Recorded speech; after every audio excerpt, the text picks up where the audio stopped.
اقسم بالله اكل النهارده معموله بخلطه عجب. يعني لو ما عملتهاش هتخسري كتير. اتفرجي على الفيديو للاخر ويعجبك جدا جدا، ما تسرعيش، انت اللي خسران. عايزه اقول لكم الخلطه بتاعه الرز دي تحفه تحفه. احنا هنحط سيرفيز الرز على السفره لوحده في الايام الصعبه اللي بيعلم بها ربنا دي. هنحط سيرفيز الرز ده بس طعمه كفايه لوحده. لا عايزين مع سمك ولا حاجه، احنا النهارده حاطين مع سمك ومكلفين عشان قابضين. وبعدين الرز بعد ما بقى 32 جنيه و35 جنيه بقاله سعر، لا بقاله سنة ورنة. كفاية هو على السفرة بس، والله العظيم كفاية. ده احنا في أيام ما يعلم بها ربنا. يعني في ناس ما بتقدرش تجيب غير الرز بس، يبقى خلاص ما دام مش قدرت تجيب الرز بس هنعملها خلطة تاكل الرز تحس انها واكلة مع الديك رومي. بجد والله العظيم ربنا يعيننا على دي أيام، ونغمض ونفتح ليها ازاي.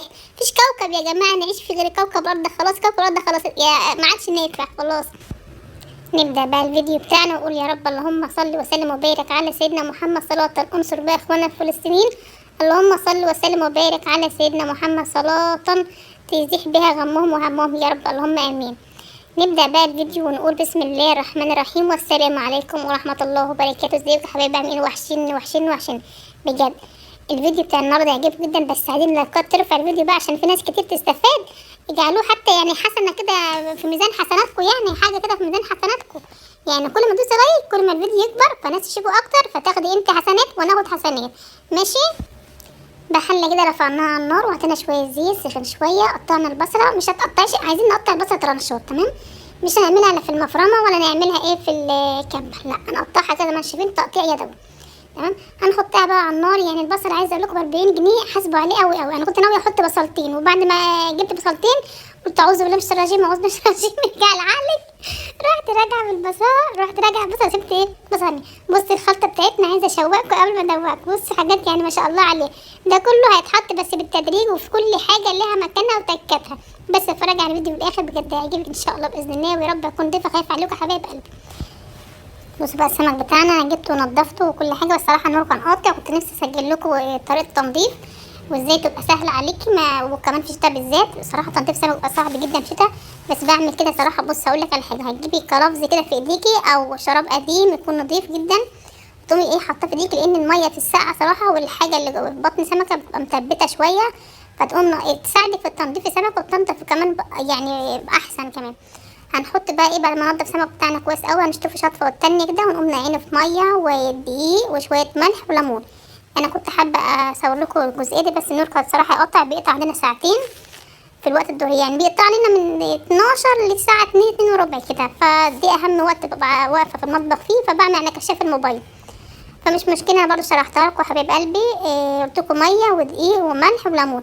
هنسيب بقى نص ساعه مش اكتر، عشان برضو اللحمه بتاعت السمكه ما تنفش، احنا بس نشيل منها الزفاره. ممكن نص ساعه، ممكن ربع ساعه كمان. دي الخضره اللي احنا هنستعملها النهارده برضو في الاكله بتاعتنا، بس مش كلها. انا ما حبيتش اغسلها لان طبعا انا خضره المحشي دي بالذات ما ينفعش تتغسل، الفايده بتاعتها هتقل في التمات اللي فيها بتتكسر، فلا انا بغسلها تحت الحنفيه كده وقت ما انا بحتاجها. الخلطه بتاعت السمك بقى هنقولها مع بعضنا بقى. يلا بس لايكاتكم بقى حبايب قلبي، اللي جه لحد دلوقتي كده بيتفرج على الفيديو وعجبه الفيديو لايكاتكم حبايب قلبي. دي اسمها الخلطه بتاعت السمك اللي دي جميله قوي على فكره، بقى عند العطار. هات ب5 جنيه. انا يعني عشان كنت فاتحه محل فدين حبه كانوا باين، فكنت عينهم في الفريزر طلعتهم يعني ما اشتريتهاش. لكن انت تشتري ب5 جنيه كفايه قوي، هيكفوا معاكي، محتاجش غير معلقه واحده بس.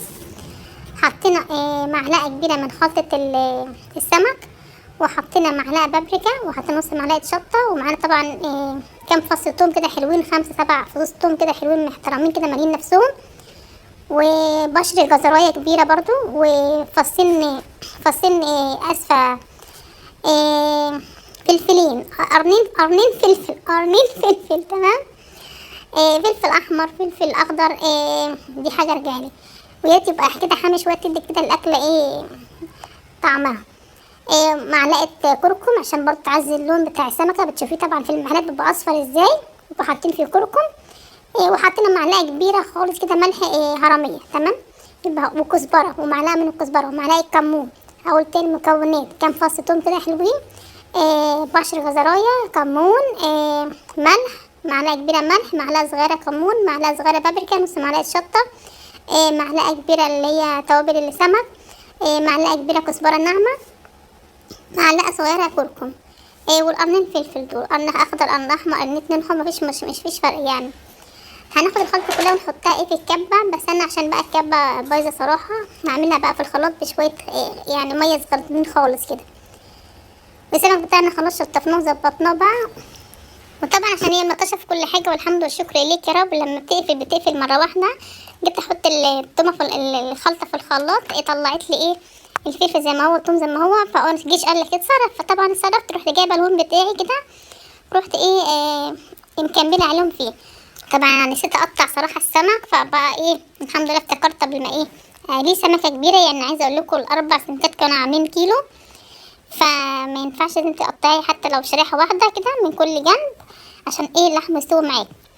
اللهم صل وسلم وبارك على سيدنا محمد. هنحشي بقى السمك بتاعنا كله بالخلطة دي، بقى التتبيلة بقى بتاعتنا اللي احنا عملناها. اللهم صل وسلم وبارك على سيدنا محمد. هناخد برضو منها تاني، احنا حشينا من جوه، هناخد التتبيلة كده جزء منها كده في ايديكي، هي جزء صغير في ايديكي، وهتعملي بيه السمك كله كده زي مساج كده، ده بيعزز الطعم برضو، بيديها لون زي اللي انت بتشوفيه في المحلات بره. اللهم صل وسلم وبارك على سيدنا محمد. نخلص السمك كله بالشكل ده كده، ونبدا بقى نقول لكم بقى تكاتنا وحركاتنا. ده شكل السمك بعد ما خلص. عايزه اقول لكم السمكتين الصغنطين دول واحده منهم كان تكميه ميزان، تمام. التاني بقى كان كريم ابني معايا في السوق، فالراجل شافه بيضحك كده لما بيكمل، بقول ده قال لي بكمل بيها الميزان، فبيضحك كريم ابني، فراح قال له ودي كمان ليك. كنت عايزه اقول ما تحطهم مع بعض ويجيب سمكه كبيره يا عم. قلت سألنا طمع ايه اللي ما جمع. لا الحمد لله على كده. ده شكل سمك، بص عامل ازاي ما شاء الله ولا حول ولا قوه بالله. هناخد بقى بقيه التتبيله وهنعمل بيها حاجات تانية، لسه في التتبيله لسه جزء باقي منها، هنقول لكم بقى نعمل فيها دلوقتي. هنرجع بقى البصل اللي احنا قلنا عليها في اول فيديو. انا كنت موطيه صراحه، انا بحب اقطع البصل، بحس ان ميه البصل بتنزل كده بروقان كده، بتخلي طعم الاكل جميل كده، يعني انا بحب ريحه البصل وهو زيت جدا، يعني بحس كده ان انا بمخمخ بريحه البصل جوه الزيت. ياه اللهم صل وسلم وبارك على محمد. دي الخلطه الباقيه اهي، احنا خدنا جزء من الخلطه حطينا بقى اللي بعد البصل ما اتحمرت شويه، مش عايزه اغمقها قوي عشان ما تمرريش الرز، لا هنغمق اول هنسيبها فاتحه خالص، احنا سيبناها زي ما انتم شايفين كده عامله زي البني الفاتح، تمام. حطينا بقى الخلطه بتاعتنا اللي هي جزء من خلطه السمك، تمام، وسيبنا تاني، يعني ما شاء الله الخلطه بتاعتنا دي عملت جوه سمك وبره سمك، وجزء في الرز وجزء شايفينه في طبق الازاز ده، تمام. اللهم صل وسلم وبارك على سيدنا محمد. هنقلبها كويس قوي قوي كده، وبعدين نقوم حاطين بقى شرايح طماطم صغنطوطه خالص، يعني زي كده هسبكها كده، هنسيبها 5 دقايق او 3 دقايق بالظبط كفايه، وبعدين ننزل بقى بالجزريه بشرينها، وبعدها انزل كزبرها الخضراء.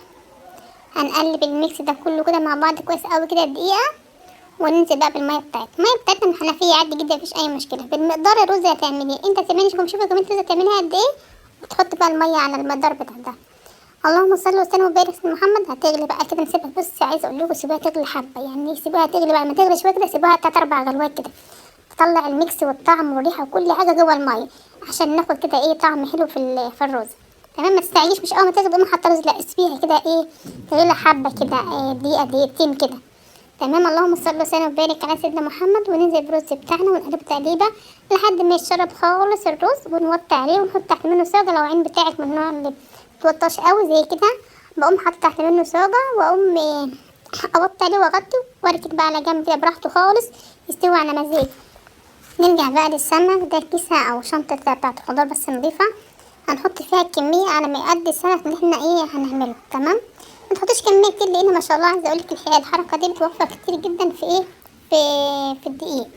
لو انت هتجيبي صينيه تحطي فيها كميه دي وتقلبي سمكه فيها، لا دي بتقدر مني كتير، لكن دي صراحه بتوفر. بس بقى ممكن نحط بقى بابريكا وشويه شطه وشويه كركم وشويه حاجات من دي، بس انا مش حابه صراحه، كفايه الخلطه بتاعتنا. انا حطيتها على السلطه وحطيتها جوه حشوه بتاعت السمكه، وحطيتها جوه تبلت بس من بره، وحطيتها مع رز، فكفايه صراحه كده. انا كل اللي حطه بس توابل السمك، ما حطيتش اي حاجه خالص، دقيق وتوابل سمك ومعلقه كبيره نشا. النشا دي على فكره حلوه قوي، بتخلي السمكه مقرمشه كده وعامله كفر. اللهم صل وسلم وبارك على سيدنا محمد. هناخد سمكه بقى جوه الكيسه زي ما شفتوا كده، هنقعد نقلبهم. هتبقى ايديك نضيفه وهتبقى الدنيا نضيفه صراحه، عن ما انت بتجيبي سيرفيس كده وتقلبي جواه. هنخلص كميه السمك كلها بالشكل ده كده. بصي انت بتدخلي السمكه كده جوه الكيسه وتقلب كده من بره الكيسه كده، تطلع لك بصوا ما شاء الله. هنرص السمك بتاعنا كده كله على الصينيه. عايزه اقولك السمك اللي بتبقى مقلبه في الدقيق وتسيبيه حبه كده 5 دقايق كده ولا حاجه، بي يعني بيدي لون كده في القليه حلو قوي صراحه، غير اللي انت بتقومي يعني عاملاه بالدقيق وحاطاه في زيت على طول. لا، خليه سيبيه 5 دقايق بالظبط كده، يشرب جزء صغير من الدقيق، وكمان عشان يدينا الكفر كده اللي احنا عايزينه. اللهم صل وسلم وبارك على سيدنا محمد. في زيت غزير كده على النار، وهنقلي السمك بتاعنا بألف هنا وألف صحة. لايكاتكم بقى الكل وصل الفيديو بتاعنا لحد هنا. هنحط السمك بتاعنا جوه الزيت، هنسيبه يعني دقيقة كده ونقلب، بس في أول 3 دقايق كده 5 دقايق هتبقى النار عالية، وبعد كده نرجع نوطي عشان السمكة ما شاء الله بتاعتنا كبيرة، وهنقلب على كل جنب شوية عشان برضو السمكة بتاعتنا تستوي، وكمان تديك درجة مملحة كده في الجنبين. اللهم صل وسلم وبارك على سيدنا محمد. زي ما انتم شايفين كده ما شاء الله والحمد لله. بتقلبي بقى الطاسة بتاعتك، انا حاطة صراحة في الصينية دي بحب اقلي فيها صراحة، تظبط لي درجة اللون بتاعت السمك. والرز بتاعنا كده خلاص اشرب خالص، وبعدين نضغط الشطة زي ما انا قلتلكوا، وهنقلبه بقى كده اخر تقليبة. والسمك بتاعنا ما شاء الله برضو خلص بألف صحة وألف هنا. وعايزة لكم حاجة تانية فيها أبو الزبد من امبارح، فاحنا مش هنرميه طبعا زي ما قلتلكوا كده. رز ب32 جنيه، احنا هنحافظ على حباية بعد كده الحمد لله. ونوريكم بقى الأكل بتاعنا ما شاء الله. بصوا بألف هنا وألف صحة، في منتهى جمال شكل ولون وطعم وريحة وكل حاجة. يا ريت تجربوا الوصفة تعجبكم جدا جدا. والفيديو بتاعنا يا رب يكون خفيف عليكم ويكون ضيف خفيف عليكم. ولايكاتكم بقى يا حبايب قلبي، واشوفكم على خير في فيديو. السلام عليكم ورحمة الله وبركاته.